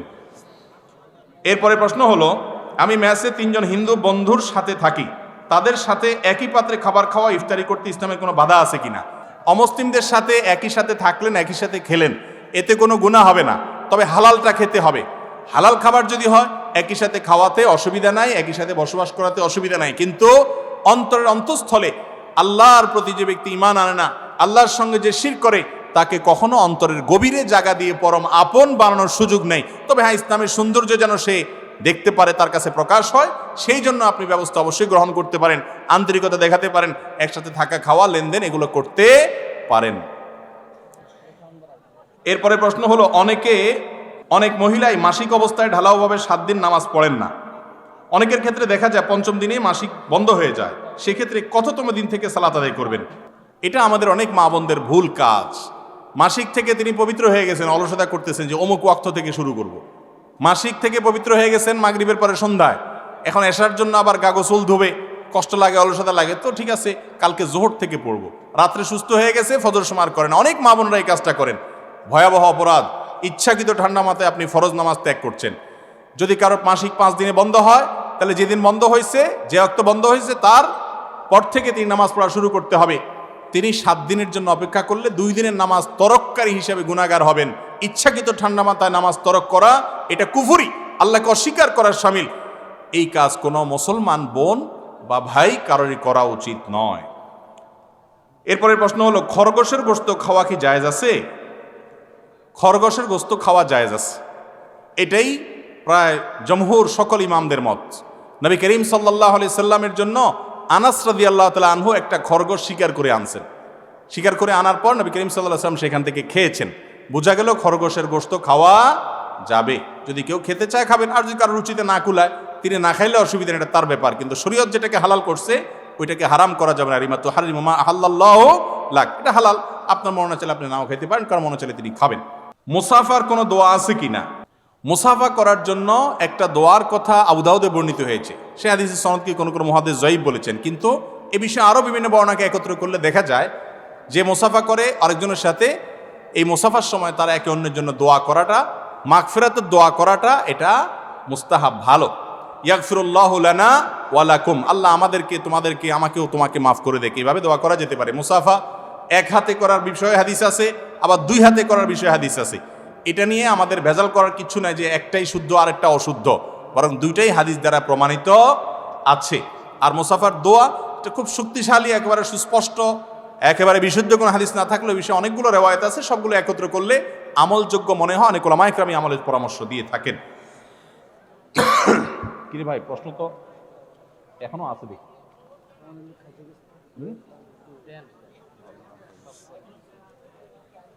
দেব। আপনার ওয়াজ শুনতে বসে রয়েছে মানুষ, প্রশ্ন শুনবে কি? শুনেই চলে যাবে। এমন এক কথা বললেন যেটা হবে না। এরপরে প্রশ্ন হলো, আমার থুতনিতে শুধু দাড়ি বড় করে রাখলে খারাপ লাগে সবাই বলে, আমি দাড়ি ছোট করে রাখতে চাই, কারণ আমার গালে দাড়ি নাই। আমার দাড়ি কাটলে নিজেকে অপরাধী মনে হয়, দাড়ি না রেখে ছোট করে রেখে জান্নাতে যাওয়া যাবে কিনা? ভাইরে, দাড়ি দাড়ি বড় করা এটা নবী করিম সাল্লাল্লাহু আলাইহি সাল্লামের নির্দেশ, দাড়িকে বড় করতে হবে। আপনার যদি দাড়ি বড় করলে দেখতে খারাপ দেখা যায় তো যাক, কার কাছে খারাপ লাগলো কার কাছে ভালো লাগলো এটা দিয়ে কি করবেন আপনি? আপনার আল্লাহর কাছে ভালো লাগে, রাসূল করিম সাল্লাল্লাহু আলাইহি সাল্লামের কাছে ভালো লাগে, আর দুনিয়ার সবার কাছে খারাপ লাগলো আমার কিচ্ছু আসে যায় না। এটাই হলো মুসলমানের কাজ। এই জন্য ইচ্ছাকৃত ঠান্ডা মাথায় যদি কেউ দাড়ি কাটে, ছাঁটে, ছাঁচে, তাহলে সে গুনাহে লিপ্ত। এবং দাড়ি বড় করা রাখা এটা ওয়াজিব, এটা করা যাবে না কাটা। কোনো ব্যাপারে প্রত্যাশিত ফল না পেলে আত্মহত্যার পথ বেছে নেওয়া কতটুকু যুক্তিসঙ্গত? কিন্তু আলহামদুলিল্লাহ আমার মাথায় এই চিন্তা আজ পর্যন্ত আসে নাই। ভাই, কোনো কিছু না পাইলে মনের দুঃখে অনেকে আত্মহত্যা করে, অথচ আত্মহত্যা করা কবিরা গুনাহ। ইমানদার কখনো আত্মহত্যা করতে পারে না, কারণ আত্মহত্যা মানুষ তখন করে যখন কোনো আশার আর আলো থাকে না, সকল রাস্তা থেকে নিরাশ হয়ে যায়, এবার আত্মহত্যা ছাড়া কোনো পথ খোলা নেই। ইমানদারের সকল পথ বন্ধ হয়ে গেলেও আল্লাহ রাব্বুল আলামিনের রহমতের দুয়ার খোলা থাকে কি থাকে না? একজন পরীক্ষায় ভালো ফলাফল করলো না, সে আত্মহত্যা করে ফেললো। কেন রে বাবা? পরীক্ষা ভালো ফলাফল করলেই দুনিয়ার সব জয় হয়ে যাবে এমন কোনো কথা আছে? কত মানুষ পরীক্ষা ভালো ফলাফল করে কিচ্ছু করতে পারে নাই। সবর করতে হবে যে আমার যে ক্ষতি হলো এটাকে আমি খারাপ মনে করতেছি, অথচ সেটা আমার জন্য কল্যাণকর হতে পারে, কোরআনে আল্লাহ বলেছেন। বিধায় অপেক্ষা করতে হবে যে এরপরে কি আসে। কখনো নিরাশ হওয়া যাবে না। দেয়ালে পিঠ থেকে গেছে, আল্লাহ তাআলার রহমত আসবে, কিছু না আসলে মওত আসবে, মৃত্যুর পরে তো আমার জান্নাত আসবে। কিন্তু আত্মহত্যা করলে এটা কবিরা গুনাহ। আত্মহত্যাকারীর জানাজা এলাকার সম্ভ্রান্ত ব্যক্তিরা পড়বে না, সাধারণ লোকদেরকে দিয়ে পড়াবে, যাতে করে অন্যরা আত্মহত্যা না করে। মুসলমান কখন নিরাশ হতে পারে না। আল্লাহ বলেছেন লা তাইয়াসু মির রাউহিল্লাহ ওয়ালা ইয়াইআস মির রাউহিল্লাহ ইল্লাল কওমুল কাফিরুন। আল্লাহর রহমত থেকে কাফির ছাড়া কেউ নিরাশ হতে পারে না। লা তাকনাতু মির রাহমাতিল্লাহ, আল্লাহ বলেছেন আল্লাহর রহমত থেকে নিরাশ হইও না। সব রাস্তা বন্ধ হয়ে গেছে, আল্লাহ রাস্তা দেখাবে, সবর করেন, ইনশাআল্লাহ বিইذনিল্লাহ। এজন্য মুসলমানের জন্য আত্মহত্যা করা জায়েজ নেই। এসএসসি পরীক্ষায় বিদায় অনুষ্ঠানে র‍্যাগ ডে পালন করা কি শরীয়ত সম্মত? এটা নিয়ে তো অনেক কথা হয়েছে সম্প্রতি। দেখুন, বিদায় অনুষ্ঠান করলো, বিদায়ের সময় কেউ অন্যের সাথে বোঝাপড়া করলো, ফোন নাম্বার বিনিময় করলো, তাদের অনুভূতিগুলো প্রকাশ করলো, এটাতে কোনো অসুবিধার কিছু নেই। কিন্তু বিদায় অনুষ্ঠানের নামটা যখন হলো র‍্যাগ ডে, এবং সে র‍্যাগ ডের নামে যখন আমরা দেখেছি অনেক অশ্লীলতার ছড়াছড়ি, আপনার উম্মাদ সুলভ কর্মকাণ্ড, একজন মুসলমান হিসাবে যেগুলো করা জায়েজ না সেগুলো করা, অন্যের গেঞ্জিতে আজেবাজে জিনিস লেখা, একজন আরেকজনকে নানাভাবে শরীয়ত বহির্ভূত পন্থায় তথাকথিত র‍্যাগ ডে পালন করা, এটা সম্পূর্ণ হারাম। কোনো মুসলমানদের কোনো সভ্য সমাজে এটা হতে পারে না। বিদায় অনুষ্ঠানে চোখের পানি থাকবে, একে অন্যকে ফিল করবে, শিক্ষকদের ফিল করবে, সেটা না করে ফুর্তি ফাট্টা তামাশা করা, এটা কোনো অবস্থাতে যুক্তিসঙ্গত হতে পারে না। এটা উদ্ভট কর্মকাণ্ড। আল্লাহ তাআলা আমাদের তরুণ সমাজকে উদ্ভট কর্মকাণ্ড থেকে বেঁচে থাকার তৌফিক দান করুন। আমি একজন কাঠের ফার্নিচার ব্যবসায়ী। আমি মালের অর্ডার নেওয়ার সময় বলি যে ভালো ৮১ কাঠের মাল বানিয়ে দেব, কিন্তু সেখানে কিছু অন্য কাঠ দিয়ে দিই, এতে কি জায়েজ হবে? ভাই, ক্লায়েন্টের সাথে যেই কথা বলবেন সেই কথা পূরণ করতে হবে। ক্লায়েন্টের সাথে বলবেন একটা, করবেন আরেকটা, এটা গুনাহ হবে। নবী করিম সাল্লাল্লাহু আলাইহি সাল্লাম একবার বাজারে গেছেন। বাজারে যাওয়ার পরে দেখলেন এক লোক কিছু গম বা এই জাতীয় খাবার বিক্রি করতেছে, উপর দিয়ে মাশাআল্লাহ সব জর্জরা, একেবারে সুন্দর। নবী সাল্লাল্লাহু আলাইহি সাল্লাম ভিতরে হাত দিলেন, ওনার সন্দেহ হয়েছে, ভিতরে হাত দিলেন, দিয়ে দেখেন সব ভিজা। তখন তিনি বললেন, কিরে, ভিজা গমের এক দাম, শুকনা গমের আরেক দাম, তুমি উপর দিয়ে শুকনা গম দিয়ে দিছো, তলে ভিজা, ব্যাপার কি? বলে, ইয়া রাসূলুল্লাহ, এটা পানিতে ভিজা গেছে, বৃষ্টি বা কিছু একটা পানিতে ভিজে গেছে, এখন আমি তো ক্ষতিগ্রস্ত হয়ে যাবে, জন্য উপরে এগুলো দিয়ে বিক্রি করতেছি। তখন নবী করিম সাল্লাল্লাহু আলাইহি সাল্লাম বলেছেন, মান গাশশা ফালাইসা মিন্না, যে কাস্টমারকে বা অন্য কাউকে ধোকা দেয়, এমনকি কাস্টমার অনেক সময় দোকানদারের ধোকা দেয়, সেটা টাকা আস্তে করে ভাঁজ করে ভরে দেয়, বেচারা ক্যাশে রেখে দেয়, আছে না নেই? যদিও টাকা ছিঁড়লে টাকার মান কমে না, কিন্তু এটার কারণে সে হ্যাসেলে পড়তে হবে। তাহলে আপনি 2 নম্বরই করে পেঁচায় পুষায় দুইটার ভিতরে আরেকটা ঢুকাই দিয়ে দিলেন, তাহলে আপনিও ধোকা দিলেন, প্রতারণা করলেন। আর কাঠমিস্ত্রি ভাই, আপনি যে মাসআলা জানতে আসছেন সেজন্য আমি আপনাকে ধন্যবাদ জানাই, আর আল্লাহর ভয় আপনাকে দিচ্ছি, কিয়ামতের দিন আল্লাহর কাছে জবাবদিহি করতে হবে। ভাইরে, যেই কাঠ বলবেন সেই কাঠই দিবেন, দাম বেশি লাগলে বেশি হবে, কাস্টমার কম থাকবে, তারপরেও আপনি আপনার নীতি উপরে ঠিক থাকবেন। একটা কথা মনে রাখবেন, ব্যবসার সবচেয়ে বড় অ্যাসেট হলো সততা, বিশ্বাসযোগ্যতা। একবার যদি সবাই জানতে পারে এই লোক 2 নাম্বারই করে না, কাস্টমার আর অভাব হবে না। আর অভাব যদি হয়ও, তাহলেও কেউ নিজের ইমান আমল বিক্রি করতে পারে না। আমরা আজকাল অনেকে দাড়ি টুপি রাখি, সবই ঠিক আছে, কিন্তু কাজে কারবারে দুনিয়ার 2 নাম্বারই সব করি, আছে না নাই আমাদের মধ্যে রোগ? অথচ হালাল উপার্জন না করলে দোয়াই কবুল হবে না, জান্নাতে যাবে না সে দেহ যে দেহ হারাম দ্বারা গঠিত হয়। জন্য কাঠমিস্ত্রি ভাই হন আর দোকানদার, মুদি দোকানদার ভাই হন, সব ভাইকে একই কথা যে 2 নাম্বারই করবেন না, দেশি মসুর ডালি কই বলে ওই যে 3-4 পদের মশারি মিশায়া তারপর দিয়ে দিলেন, আছে না নাই? ফল ব্যবসায়ী ভাই ফলের ঠোঙ্গার তলায় 100 গ্রাম ওজনের দিয়ে দিলেন, মিষ্টি ব্যবসায়ী ভাই মিষ্টির প্যাকেট 200 গ্রাম ওজনের ধরায় দিলেন, আর দাম দিলেন পুরো 1 কেজি মিষ্টি, আছে না নাই? এরকম আমাদের মধ্যে। গোশত ব্যবসায়ী ভাই গোশতের সাথে হাড্ডি চর্বি মিলাইয়া বেটা আরের দিকে তাকাইছে, দিলেন ঢুকাইয়া, আছে না নাই? আমাদের সমাজে মুসলমান খুঁজে পাওয়া যায় না। ওয়াজের ময়দানে দেখা যায় কত মুসলমান, এই মুসলমানগুলাই যখন বাজারে চলে যায় তখন আর মুসলমান খুঁজে পাওয়া যায় না। যে কাজগুলো করে এগুলো কি মুসলমানের কাজ? ভালো করে শুনে রাখবেন, হালাল উপার্জন এটা সবচেয়ে বড় ইবাদতগুলোর মধ্যে থেকে একটা। অন্যান্য ফরজ আদায়ের পর অন্যতম একটা ফরজ হলো হালাল উপার্জন করা। এটা একটা ইবাদত, গুরুত্বপূর্ণ ইবাদত। আল্লাহ কোরআনে বলছেন তার নবীদেরকে, ইয়া আইয়ুহার রাসূলু কুলু মিনাত তাইয়্যিবাতি ওয়া আমালু সালিহা, হে নবী রাসূলগণ তোমরা হালাল ভক্ষণ করো, হালাল উপার্জন করো, সৎভাবে কামাও, এরপরে বলেছেন নেক আমল করো। আমরা বলি আগে উপার্জন করে নেই, এরপরে বুড়া বয়সে আসলে সুবহানাল্লাহ আলহামদুলিল্লাহ তসবিহ নিয়ে বসে যাবো, নেক আমল করবো, আল্লাহ খুশি হয়ে যাবে। টাকা দিলে বাঘের মাথাও পাওয়া যায়, আল্লাহকেও খুশি করা যায়। এটা কি সঠিক ধারণা, ভুল ধারণা? আল্লাহ তাআলা আমাদেরকে হারাম ছাড়ার তৌফিক না। হারাম ছাড়তে ভাই হিম্মত লাগে, হিম্মত লাগে, সৎসাহস লাগে। আমি হারামে যাব না, যা হয় হবে। এটা হলো আসল মুসলমান। তাহলে মাহফিলে এসে যে মুসলমান সাজতেছি, বাজারে গিয়ে, দোকানে গিয়ে, কর্মক্ষেত্রে গিয়ে, অফিসে গিয়েও মুসলমান সাজবো ইনশাআল্লাহ। আমাদের সমাজে নতুন একটা ব্যবসা চালু হয়েছে, 1 লক্ষ টাকা 30,000 টাকা 1 বছর লাভ দিতে হবে। এটা সুদ হবে কিনা? জি, সুদ হবে। 1 লক্ষ টাকায় অতিরিক্ত 1 লক্ষ টাকা লোন নিছেন, 1 বছর পরে অতিরিক্ত 30,000 টাকা দিতে হবে। এটা সরাসর সুদ। আর সুদ এমন একটা অপরাধ, যে অপরাধ সম্পর্কে নবী করিম সাল্লাল্লাহু আলাইহি সাল্লাম স্পষ্ট জানিয়েছেন যে ব্যক্তি সুদের কারবার করে, এ যেন আল্লাহর বিরুদ্ধে যুদ্ধের জন্য প্রস্তুতি গ্রহণ করে। ও দুনিয়ার সুদখোরেরা, সামান্য লোভের আশা যারা সুদের কারবারের সাথে জড়িত হন, একটা হাদিসে আসছে কিয়ামতের ময়দানে আল্লাহ তাআলা সুদখোরকে ডেকে বলবেন, ও সুদখোর আসো, তোমার অস্ত্রশস্ত্র নিয়ে রেডি হও। কোরআনে যে ঘোষণা দেওয়া ছিল যুদ্ধের, সে যুদ্ধ তুমি কি দিয়া করবা? আসো, প্রস্তুত হও। কি যুদ্ধ করবে? আল্লাহর সাথে। মনে রাখবেন, অন্য কোনো হারামের ব্যাপারে কোরআন এত শক্ত ভাষা ব্যবহার করে নাই। ফাআযানু বিহারবিম মিনাল্লাহি ওয়া রাসূলি, আল্লাহ এবং তার রাসূলের বিরুদ্ধে যুদ্ধের জন্য প্রস্তুত হও, কিয়ামতে তোমাকে যুদ্ধ করতে হবে।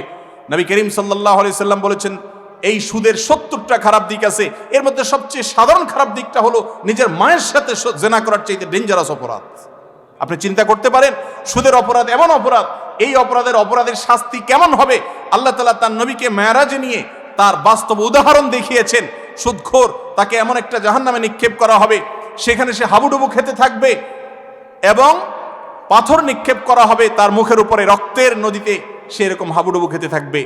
সুদখোরের জন্য এত ডেঞ্জারাস, এত ভয়াবহ সতর্কবার্তা কোরআন হাদিসে আসছে। শুকরের গোশত খেলে তার জন্য এত ভয়াবহ বার্তা আসে নাই।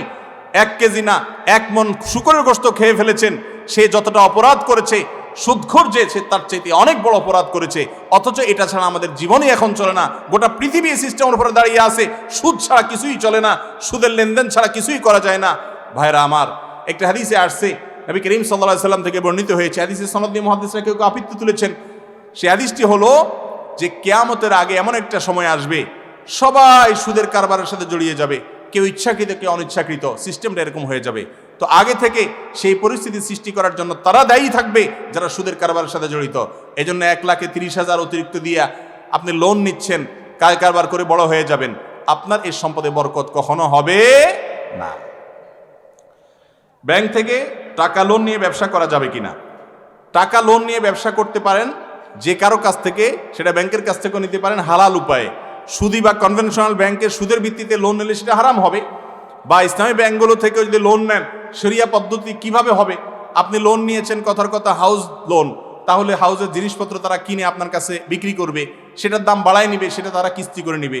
তারা ডাইরেক্ট ভাউচার ধরাই দিল, আপনি যে দোকান থেকে মাল নিয়ে চলে আসলেন, এটাতে জায়েজ হবে না। জায়েজ হবে তখন যখন তারা মাল কিনে আপনার কাছে হ্যান্ড ওভার করবে, কাগজে কাগজে সব কিছু হলো, অথবা আপনার ক্যাশ টাকা দিয়ে দিল, আপনি কিনলেন, নেওয়ার সময় বেশি নিল, এটা জায়েজ হবে না। যে ইসলামী ব্যাংকিং হচ্ছে কিনা সেটার জন্য ওই মাসআলাটা কিভাবে করলে ইসলামিক হবে, কোনো ভালো ইসলামী ব্যাংকিং বুঝেন এবং একজন আলেম থেকে জিজ্ঞেস করে আপনি ব্যাংকের কর্মকর্তাকে বাধ্য করবেন, ভাই এইভাবে না করলে ইসলামিক হবে না, অথবা এইভাবে একটু করতে হবে, কষ্ট করে আপনি আমার সাথে আসেন।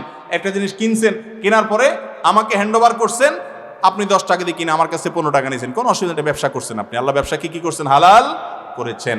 মোট কথা, ব্যাংক থেকে হালাল পদ্ধতিতে আপনি লোন নিলেন, ইসলামী ব্যাংকগুলো থেকে এটা জায়েজ আছে যদি সেটা আপনি মেনে করতে পারেন, কিন্তু কনভেনশনাল সুদী ব্যাংকগুলো থেকে নেওয়া জায়েজ নাই, কারণ সুদ দিতে হবে, সুদকে আল্লাহ তাআলা হারাম করেছেন। জুতা পায়ে দিয়ে কি জানাজার নামাজ পড়া যাবে?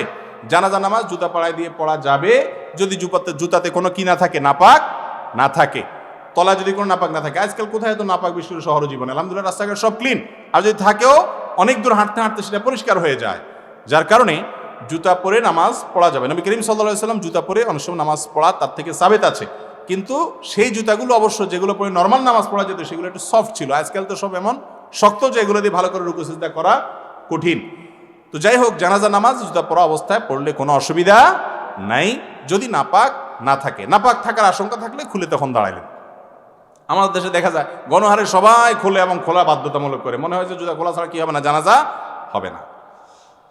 আমাদের বাজারে রাতের বেলা কিছু পণ্য বিক্রি করে না, যেমন সুই, কালো সুতা, এর কারণ কি? এই ব্যবসায়ী তো বোকা ব্যবসায়ী, একটু বেকুব। কারণ হলো শুধু দিনে ব্যবসায় করলে কেমনে হবে, রাতে তার কাস্টমার আসলে বিক্রি করলে তো লাভ হবে। দেখছেন শয়তান কতভাবে ক্ষতিগ্রস্ত করছে, এটা বেশিস না, রাত্রে তোর ক্ষতি হবে।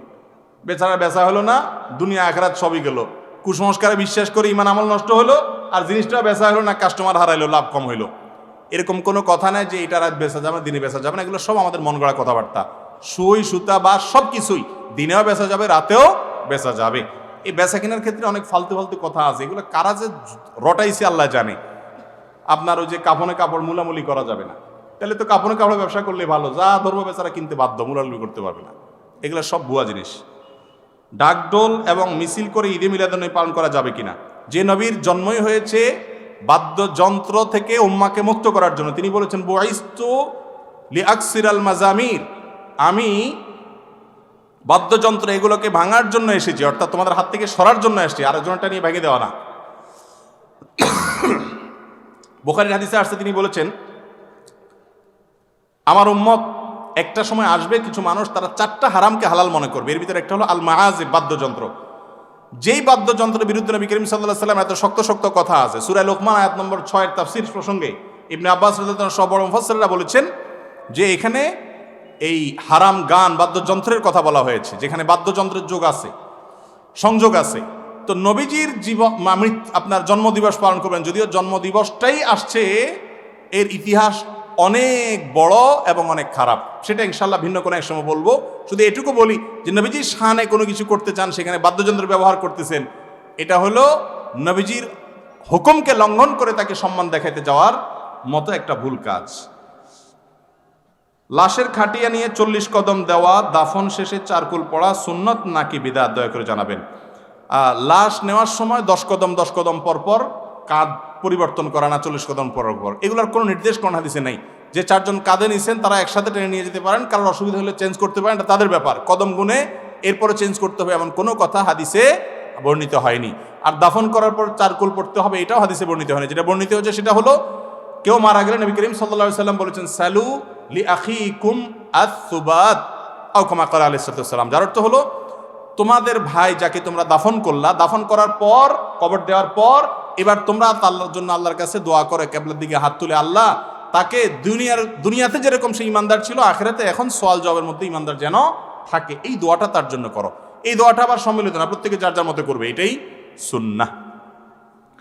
বিভিন্ন জায়গায় দেখা যায় 7, 8, 6 সবার উপরে থাকে, তা দিয়ে কি বোঝায়? 7, 8, 6 এটাকে আবজাদি মেথড বলে। আরবি অক্ষরগুলোর এক একটা মান আছে, এই মান হিসেব করে বিসমিল্লাহির রহমানির রহিমের মান নাকি 786 হয়, আমি গুণা দেখি নাই। তো এই জন্য বিসমিল্লাহির রহমানির রহিম না লেখে 7, 8, 6 সংক্ষেপে লেখে।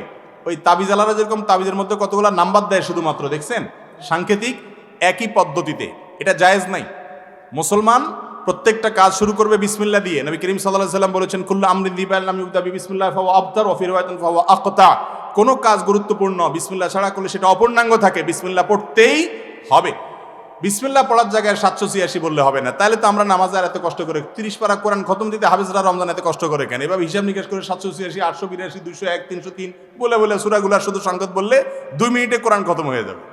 এটা পুরাটাই ভাওতাবাজি। আর এই আবজাদি অক্ষরের ইতিহাস যদি দেখেন আপনি গুগলে দেখবেন, এনসাইক্লোপিডিয়াতে, এমনকি আপনার উইকিপিডিয়াতেও তথ্য আছে। এগুলো আসছে মূলত এক সময়ের অগ্নিপূজক বা তারও আগের কোনো কাফেরদের কাছ থেকে। এরপরে এটা ভারতে হিন্দুদের কাছ থেকে এটার বিস্তার ঘটেছে এবং এটা আস্তে আস্তে সামনে ক্রমাগতির দিকে এগিয়েছে, অর্থাৎ সেটা ক্রমবিকাশ হয়েছে। এই আবজাদি, এই হরফের কোনো সংখ্যা স্থাপন, এটা না সাহাবীদের থেকে না সালাফ থেকে এর ব্যবহার স্বীকৃত, বরং এর মাধ্যমে যত রকমের জাদুবিদ্যা এবং অপকর্ম এগুলো সব করা হয়। এজন্য কোরআনের কোনো আয়াতকে সাংকেতিক চিহ্ন দিয়ে বোঝানো এটা জায়েজ নাই। বিসমিল্লাহির রহমানির রহিম লিখবেন, 786 লিখবেন না। আমরা যখন একা একা নামাজ পড়ি তখন ঠোঁট নাড়তে হবে নাকি মনে মনে পড়লেও হবে? ঠোঁট নাড়তে হবে সর্বাবস্থায়। একা পড়েন আর জামাতে পড়েন, আপনি মনে মনে পড়বেন মানে ঠোঁট বন্ধ করে মনে মনে পড়লেন, এটা পড়া হবে না। তো মনে মনে পড়া যায়, মনে মনে তো কল্পনা করা যায়। পড়তে হলে ঠোঁট নাড়া লাগে না? কি বলেন, আপনাদের ব্রাহ্মণবাড়িতে কি ঠোঁট নাড়া ছাড়া পড়া যায়? ঠোঁট নাড়া ছাড়া পড়া যায়? তাহলে আপনি নামাজ একা একা পড়েন আর জামাতে পড়েন, যেভাবেই পড়েন, ঠোঁট না নাড়লে এটা পড়া বলা হবে না। ঠোঁট বন্ধ, আপনি ঠোঁটে কি সমস্যা আপনার? পড়লে অসুবিধা কি? পড়া হবে না। যদি আপনি মনে মনে পড়েন তাতে কি হবে না, নামাজ হবে। সূরা ফাতিহা আপনাকে ঠোঁট উচ্চারণ করে ঠোঁট নেড়ে পড়তে হবে। হ্যাঁ, আপনি যদি এটা বুঝিয়ে থাকেন যে একা একা পড়লে কি আস্তে পড়বে না জোরে পড়বে, উত্তর হলো একা একা যদি জামাত পড়েন, আপনার জামাত ছুটে গেছে, আপনি পুরুষ মানুষ, তাহলে মাগরিব, এশা, ফজর এগুলোতে আপনি একা একাও জোরে কেরাত পড়তে পারেন। এবং এটাই বরং উত্তম যে আপনি একামত দিয়ে একা একা জোরে পড়বেন ইমামতের নিয়তে, কেউ থাকলে আপনার সাথে শেষে এসে যোগ দিল। আর আস্তে পড়লেও কোনো অসুবিধা নাই, কিন্তু ঠোঁট নাড়াতে হবে। নবীর রওজায় গিয়ে নবীর কাছে কিছু চাওয়া যাবে কিনা? আল্লাহ তাআলা তার নবীকে আমাদের জন্য দিয়েছেন অনুসরণ করার জন্য, সাল্লাল্লাহু আলাইহি ওয়াসাল্লাম। তার জন্য দোয়া করতে হবে, দুরূদ প্রেরণ করতে হবে, তার অনুকরণ অনুসরণ করতে হবে। তিনি কিভাবে চলতে বলেছেন সেভাবে চলতে হবে, কারণ তিনি আমাদের জান্নাতের পথ প্রদর্শককে রক্ষা করার জন্য পৃথিবীতে এসেছেন, আমাদের হেদায়েতের জন্য পথ দেখানোর জন্য এসেছেন, তাকে অনুসরণ করতে হবে। এর বাইরে তার কাছে তার ওয়াফাতের পর অলৌকিকভাবে সাহায্য পাওয়ার জন্য রওজায় গিয়া হে রাসূল আমাকে এটা দাও, এটা বলা যাবে না। আমরা নামাজের মধ্যে বলি ইয়াকা না'বুদু, আল্লাহ শুধু তোমার ইবাদত করি, ওয়া ইয়াকা নাস্তাঈন, এবং শুধু তোমার কাছে সাহায্য চাই, অলৌকিক কোন শক্তির কাছে আর সাহায্য চাই না। নবীজি নিজেই বলেছেন ওয়া ইযা সাআলতা ফাসআলিল্লাহ, তিনি তার এক প্রিয় সাহাবীকে বলেছেন যখন কিছু চাইবা আল্লাহর কাছে চাইবা। ওয়া ইযা ইসতাআনতা ফাসতাঈন বিল্লাহ, যদি সাহায্য প্রার্থনা করতে চাও আল্লাহর কাছে সাহায্য প্রার্থনা করবা। তাহলে বোঝা গেল নবীজি সাল্লাল্লাহু আলাইহি সাল্লামের রওজা গিয়ে তার কাছে কিছু চাওয়া এটা জায়েজ নাই, শিরকি কাজ। মানুষ মারা গেলে সুদখোরকে দিয়ে কবর করা যাবে কিনা? এলাকায় যদি সুদখোর ছাড়া আর কেউ না থাকে, সবাই সুদখোর হয়ে যায়, তাহলে কবর তো দিতেই হবে ফরজে কিফায়া। বাকি কবর ফরজে কিফায়ার কাজ এলাকার মুসলমানরা দিলেই চলবে। সুদখোর দিলে যে কবর হবে না ব্যাপারটা এরকম না, কিন্তু একজন ভালো মানুষ থাকলে কেন একজন সুদখোরকে প্রাধান্য দেওয়া হবে? যদি সুদখোর কবর দিয়ে দেয় তাতে কবরওয়ালার কোনো ক্ষতি হবে ব্যাপারটা এরকম না, কিন্তু দায়িত্বশীলরা এটা অবহেলা করলো। আমাদের দেশে কবর দেওয়াটা একটা নর্মাল কাজ, অর্থাৎ এটা বড় ইবাদত এবং সওয়াবের কাজ।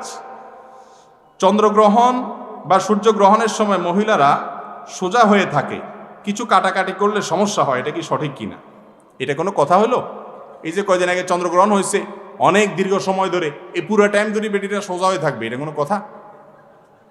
আমি একটু আগেই বলছিলাম, যত 2 নম্বর মাসআলা, যত ভুয়া ফতোয়াবাজি চলে, এর বেশিরভাগ চলে হলো মহিলাদের বিরুদ্ধে।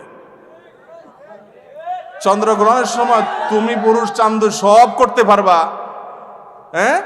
তুমি সোজা হওয়া, বাঁকা হওয়া, রুকু করা, সিজদা করা, তিরিং বিরিং করে নাচা সবই করতে পারবা। ওই বেচারি মহিলার জন্য ফতোয়া দিচ্ছে সোজা হয়ে থাকবে, এটা কোনো কথা হলো? ভুয়া, এর সাথে ইসলামের কোনো সম্পর্ক নাই। চন্দ্রগ্রহণ সূর্যগ্রহণের সময় কিছু কাটলে, অনেকে বলে যে কিছু কাটলে এই এটা গর্ভবতী সন্তান মেয়েদের জন্য বলা হয়, এই সমস্ত কুসংস্কারগুলো বলা হয় যে এটা কাটলে সন্তানের ক্ষতি হবে। একদম ভিত্তিহীন কথা, ভুয়া কথা। আরো বেশি করে কাটবেন মা বোনরা, যাতে করে এই কুসংস্কারটা মন থেকে কি হয়ে যায়, মুছে যায় এবং দূরে চলে যায়। অনেক মহিলা আছে জানে এটা ভুয়া, তারপরেও কাটে না, যদি ক্ষতি হয়ে যায় তাহলে বুঝতে হবে তার ইমান দুর্বল, আরো ইচ্ছাকৃত বেশি করে কাটতে হবে, কোনো অসুবিধা নাই। অনেক এলাকায় শুনি যে মাসালা জিজ্ঞেস করে, হুজুর বই যদি নাকফুল না পড়ে তাহলে স্বামীর কোনো ক্ষতি হবে কিনা। আমি বলি, বউ নাকফুল না পড়লে, নাকফুল খুলে ফেললে যদি স্বামীর ক্ষতি হইতো, তাহলে ঝগড়াঝাটির সময় মহিলারা বলতে এই যে অস্ত্র দিলাম খুলা, চান্দ তুই শেষ, জায়গার উপরে বেটা শেষ হয়ে যাবে। এটা কোনো কথা হইলো? ফালতু কথা। ওই বেচারে নাকে ফুল দিল না দিল আমার কি, কয় নাকফুল না পড়লে স্বামীর বিরাট ক্ষতি হয়ে যায়। তো ঝগড়া করলে তো মহিলারা সহজ বুদ্ধি নিতে পারে যে নাকফুল খুললাম বেটা, সোজা হবি না হবি না।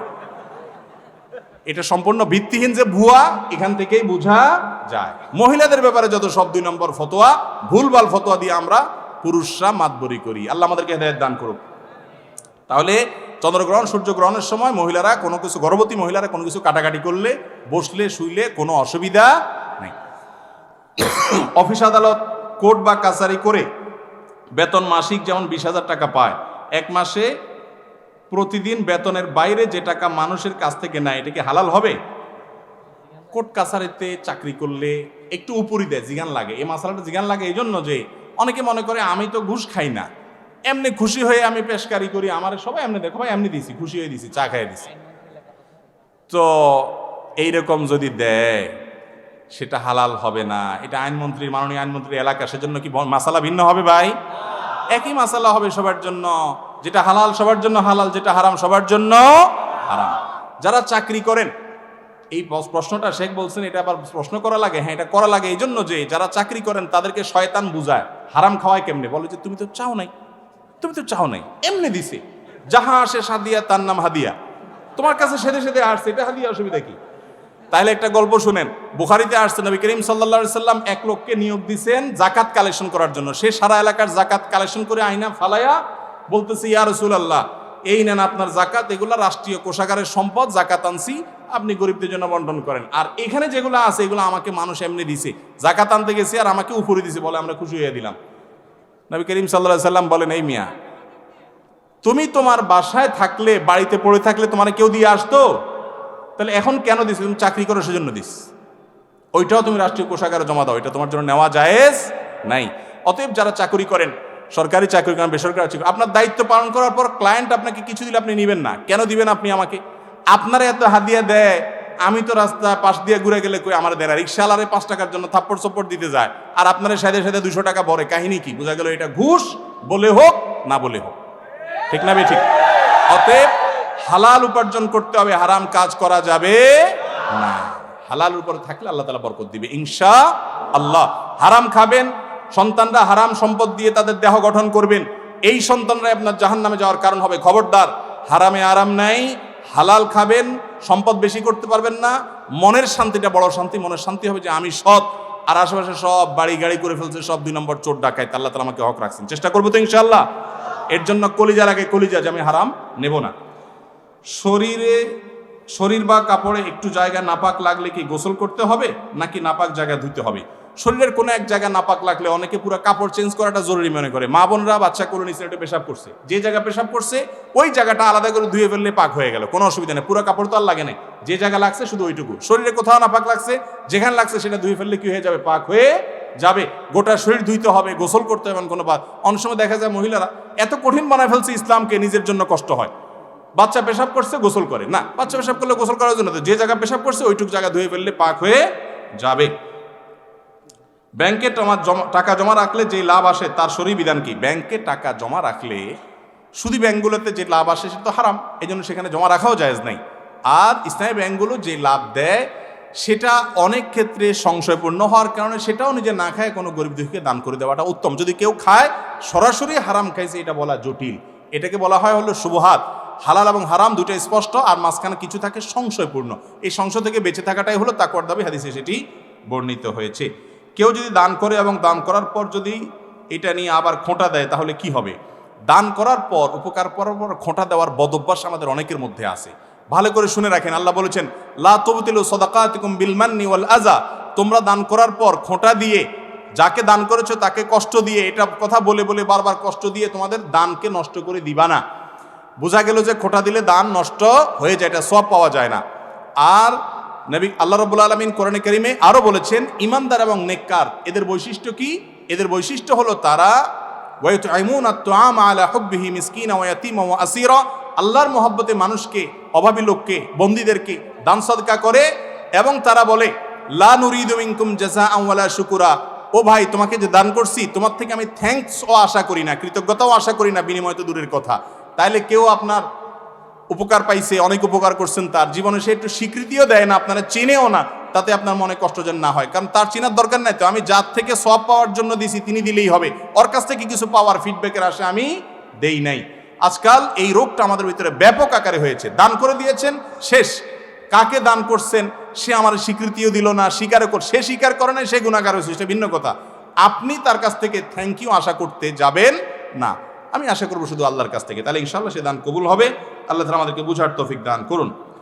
বর্তমানে সমাজে মানুষ মনে করে 101 কবর খনন করলে সেই ব্যক্তি জান্নাতে যাবে। ইসলামের ব্যাপারে কি বলে? জান্নাতে এটা যদি যাওয়া সহজ হইতো ভাই, তো আমি তো খোদা শুরু করে দিতাম, 101টা খুঁজে ফেললাম, কাহিনী খতম। না ভাই, এমন কোনো কথা নাই। জান্নাতে যাওয়া এত সোজা না, শর্টকাট কোনাকুনি যাওয়ার রাস্তা নাই ভাই। ঈমান আনতে হবে, ফরজ কাজ করতে হবে, হারাম ছাড়তে হবে, অন্যায় ছাড়তে হবে, মানুষকে কষ্ট দেওয়া যাবে না, হালাল খাবার খেতে হবে, এই কাজগুলো করতে হবে, মানুষের হক আদায় করতে হবে, আচরণ ভালো করতে হবে, ইনশাআল্লাহ জান্নাতে যাওয়া যাবে। আল্লাহ তাআলা আমাদের সবাইকে এখানে যেরকম সমবেত হয়েছি জান্নাতে এরকম একত্র হওয়ার তৌফিক দান করুন। এখন ইনশাআল্লাহ আমাদের সবার প্রধান আকর্ষণ আব্দুল মোহাম্মদ সাইফুল্লাহ ভাই আলোচনা করবেন। আমি নিজেও আলোচনা শুনবো, আপনারাও শুনবেন। যারা আলোচনা শোনার জন্য আমি আজকে আসছি, কিন্তু আমার দুর্ভাগ্য যে আলোচনা শোনার সুযোগ হয় নাই। গতকালকে কিছুটা শুনছি, আলহামদুলিল্লাহ। জাযাকুমুল্লাহ খাইর। আসসালামু আলাইকুম ওয়া রাহমাতুল্লাহি ওয়া বারাকাতুহু।